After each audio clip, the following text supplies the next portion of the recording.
Let's bring back in Naomi Cole. She's been looking into the early stages of the investigation and the companies involved. Naomi joining us now live. So what did you find out today? Siobhan, I've been digging deeper into the safety records for both companies involved in this explosion.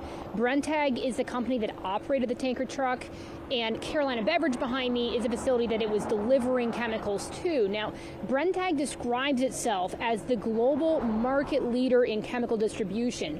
And of its hundreds of locations worldwide, several are actually in North Carolina.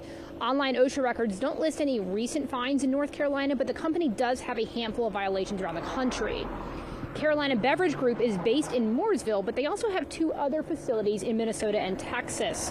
Their federal OSHA record in North Carolina lists 2 fines from 2022 for incidents that appear unrelated to chemicals. Now, we haven't heard yet from any officials for Carolina Beverage. They have not issued a statement publicly, but I did hear in the last couple of hours from a spokesperson for Brenntag.